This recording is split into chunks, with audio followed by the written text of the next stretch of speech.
আজ আপনারা শুনবেন তুলা রাশি স্বাতী নক্ষত্রের কর্মজীবন কেমন হয়।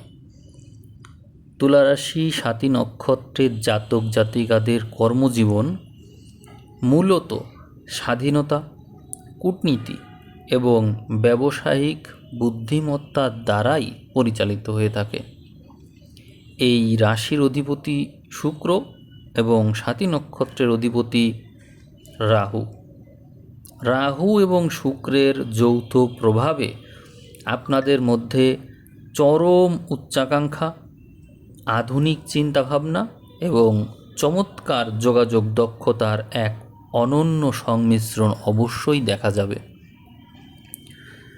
স্বাতী নক্ষত্রের জাতক জাতিকারা তাদের মৌলিক কর্মমুখী বৈশিষ্ট্যের জন্য অনন্য। আপনাদের মধ্যে রয়েছে স্বাধীন চেতা মানসিকতা। অন্যের অধীনে বা কড়া নিয়মে চাকরি করার চাইতে আপনারা স্বাধীন ব্যবসা, ফ্রিল্যান্সিং বা কনসালটেন্সিতে বেশি সফল হন। আপনাদের মধ্যে কূটনৈতিক দক্ষতা খুব ভালো। যে কোনো জটিল পরিস্থিতি বা ব্যবসায়িক চুক্তি নিজের বুদ্ধিমত্তা ও মিষ্টি কথার মাধ্যমে সহজেই সমাধান করতে পারেন। আপনাদের ভাগ্যোন্নতির বয়স 25 বছর বয়স পর্যন্ত বেশ স্ট্রাগলের হওয়ার কারণে 30 থেকে 35 বছরকে ধরা হয়ে থাকে জীবনের সবচেয়ে বড় ইতিবাচক পরিবর্তন বা ভাগ্যের চূড়ান্ত উত্থানের সময়। আপনাদের জীবনে প্রথমেই আসে রাহুর মহাদশা। এই রাহুর মহাদশা কারো কারো ক্ষেত্রে 18 বছরের একটু কম হয়, আবার কারো ক্ষেত্রে খুবই অল্প সময় বা কয়েক মাস হয়ে থাকে। কারণ জীবনের প্রথম মহাদশা রাহুর দশা সবাই চন্দ্রের অবস্থানজনিত কারণে বেশি পায় না। তবে জীবনের প্রথমার্ধে বা ক্যারিয়ারের শুরুতে এই যে রাহুর প্রভাব, কিন্তু আজীবনই আপনাদের থাকবে, যেহেতু তা আপনাদের জন্ম নক্ষত্র। এই জন্য আপনাদেরকে রাহু চরম উচ্চাকাঙ্ক্ষী করবে এবং প্রথাগত নিয়মের বাইরে গিয়ে কিছু করার প্রেরণা অবশ্যই দেবে।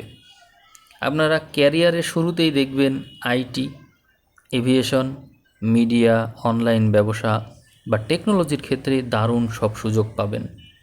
তবে রাহুর স্বভাব সুলভ যে অস্থিরতা, সেটি তো আপনার মধ্যে থাকবে। এই জন্য আপনি বারবার চাকরি পরিবর্তন বা পেশা পরিবর্তনের জন্য মরিয়া হয়ে উঠবেন। আপনার মধ্যে এক জায়গায় বেশি দিন চাকরি করতেও ভালো লাগবে না। আপনি একসাথে একাধিক পেশায় যুক্ত থাকবেন। আপনার আয়ের উৎস অবশ্যই একাধিক হবে। আপনি বৃহস্পতির মহাদশা অবশ্যই 16 বছর পাবেন, কারণ রাহুর পরেই আসে এই বৃহস্পতির মহাদশা।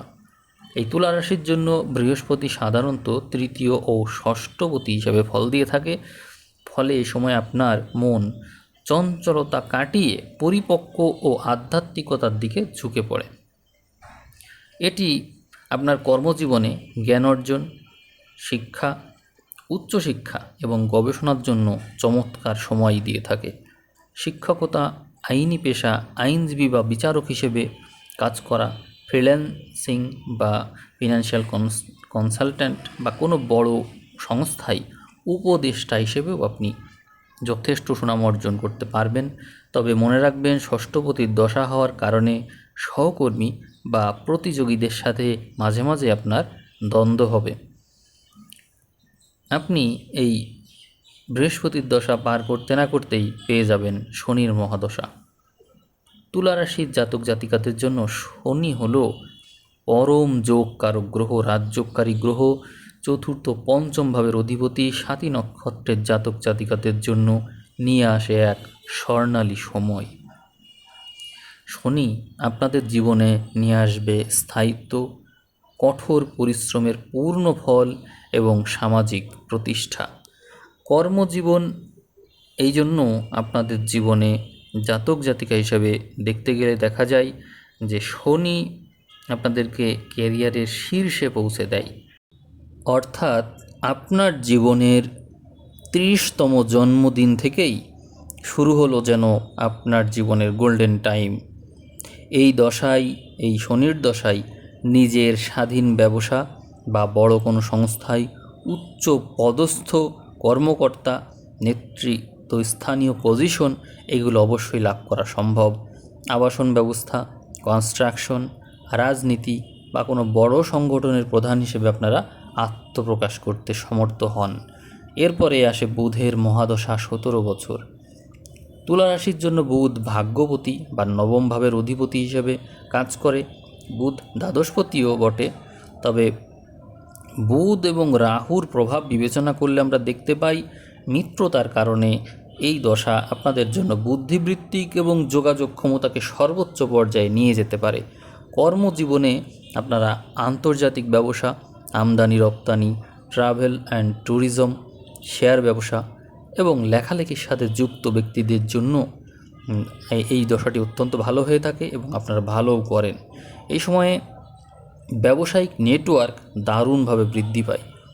তারপরে আসে কেতুর দশা। কেতুর দশা 7 বছর। এই সময়ে কর্মজীবনে এক ধরনের উদাসীনতা বা রূপান্তর আসবে। জাতক জাতিকারা এই সময়ে ম্যাটেরিয়ালিস্টিক জীবন ছেড়ে দিয়ে আধ্যাত্মিকতা বা গবেষণামূলক কাজের দিকে ঝুঁকে পড়েন। আর শুক্রের মহাদশায় তুলা রাশির জাতক জাতিকারা এই কিছু কিছু কর্ম আছে, যেমন বিনোদন, শিল্পকলা, ফ্যাশন ডিজাইন, মিডিয়া, লাক্সারি পণ্যের ব্যবসা, এই সমস্ত ক্ষেত্রে অভূতপূর্ব সাফল্য এবং বিপুল ধন সম্পদ অর্জন করে থাকেন আপনারা। তো কর্মজীবনের জন্য যদি উপযুক্ত ক্ষেত্র আমরা খুঁজি, তাহলে তুলা রাশি সাথী নক্ষত্রের জন্য বলবো কূটনীতি ও আইন। আপনারা কূটনৈতিক দূত, সমাজসেবক, আইনজীবী বা সালিশকারী এই সমস্ত ক্ষেত্রে ভালো করে থাকেন। আর ব্যবসা বিপণন, যেমন স্বাধীন ব্যবসা আছে, স্টক ব্রোকার, সেলস এবং আন্তর্জাতিক মার্জার বা ডিল মেকার, এই সমস্ত ক্ষেত্রে ভালো করে থাকেন। তারপরে দেখা যায় যোগাযোগ আর পরিবহন ক্ষেত্রে এভিয়েশন বা pilot, cabin crew, travel industry, media বা সাংবাদিকতার ক্ষেত্রে আপনারা যথেষ্ট ভালো করতে পারেন। শিল্প ও প্রযুক্তি খাতেও আপনাদের উন্নয়ন রয়েছে, যেমন হচ্ছে সঙ্গীত, ফ্যাশন ডিজাইন, সফটওয়্যার ডেভেলপমেন্ট বা অনলাইন ফ্রিল্যান্সিং, এই সমস্ত ক্ষেত্রে আপনারা ভালো করেন। তো সব কর্মেই আপনাদের উন্নতি আছে, তবে যে কর্মগুলো বললাম এগুলোই বিশেষভাবে উন্নতি আছে। তো সেক্ষেত্রে সতর্কতা আর নেতিবাচকতার দিক বিবেচনা করলে বলা যায় যে আপনাদের মধ্যে বায়ুতত্ত্বের নক্ষত্রের প্রভাব থাকার কারণে সিদ্ধান্তহীনতা দেখা যায়, অর্থাৎ অনেক সময় দেখা যাবে আপনারা সঠিক সময় সঠিক সিদ্ধান্তই নিতে পারছেন না, বা অতিরিক্ত চিন্তা করা আপনাদের স্বভাব, অতিরিক্ত চিন্তার কারণে সিদ্ধান্তহীনতায় ভুগতে থাকেন এবং তার কারণে মানসিক দুশ্চিন্তা বৃদ্ধি পেতেই থাকে, রোগের দিকে নিয়ে যায়। এছাড়াও আরেকটা বিশেষ বৈশিষ্ট্য আপনাদের মধ্যে আছে, সেটি হলো অলসতা এবং খরচের প্রবণতা।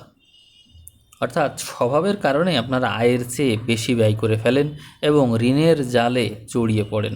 এই ঝুঁকিটা কিন্তু সবসময় থাকে, তাই কর্মক্ষেত্রে অবশ্যই অলসতা পরিহার করতে হবে এবং সঞ্চয়ের প্রবণতা রাখতে হবে, আর অর্থের সঠিক ব্যবস্থাপনা জানতে হবে। অলরেডি আপনি জানেন, তবুও এই নিজের মাত্রাতিরিক্ত ক্ষেত্রবিশেষ যে অতিরিক্ত উদারতা, অতিথিপরায়ণতা বা হচ্ছে অতিথি বৎসল, আপনি সবার প্রতি অতিরিক্ত মানবিকতা, অতিরিক্ত স্নেহ প্রদর্শন, এই সমস্তই আপনার মূলত দুর্বলতা। তো সকল ক্ষেত্রে, কর্মক্ষেত্রেও দেখা যায় যে অন্যের বিলটা আপনি দিয়ে দিচ্ছেন, বা বাসা বাড়ির অনেক ক্ষেত্রেই ফ্যামিলি লোনটা আপনি নিয়ে নিচ্ছেন আপনার নিজের ঘাড়ে, যেখানে এটা বন্টন করা প্রয়োজন, অথচ আপনি সমস্ত দায় আপনার উপর নিচ্ছেন, বা হচ্ছে কারোর জন্য অপেক্ষা করছেন, কথা দিয়ে কথা রাখার জন্য আজীবন সংঘর্ষ করছেন, বা হচ্ছে লাইফকে স্যাক্রিফাইস করে দিচ্ছেন। এরকম নানান বৈশিষ্ট্য আপনার মধ্যে রয়েছে, যার কারণে মূলত আপনি লাইফের শেষ পর্যায়ে এসে যথেষ্ট সাফার করেন। আপনার অর্থভাগ্য ভালো হওয়া সত্ত্বেও জীবনের শেষ পর্যায়ে অর্থকষ্ট দেখা যায় ঠিক এই কারণে। তো আপনি অবশ্যই এই যে কথাগুলো বলা হলো, এগুলোকে বিবেচনায় নিয়ে জীবনের পথ সেট করবেন। আশা করি এই ভিডিওটি আপনার ভালো লেগেছে। ভিডিও তথ্য দিয়ে যদি আপনাকে উপকার করা গিয়ে থাকে, তাহলে আপনি কমেন্ট করবেন, সামনে আপনারা আবার নতুন ভিডিও পাবেন। তো সেই পর্যন্ত সবাই ভালো থাকবেন। সবাইকে অসংখ্য ধন্যবাদ জানিয়ে আজকের ভিডিও এখানেই শেষ করলাম। সবাইকে অসংখ্য ধন্যবাদ।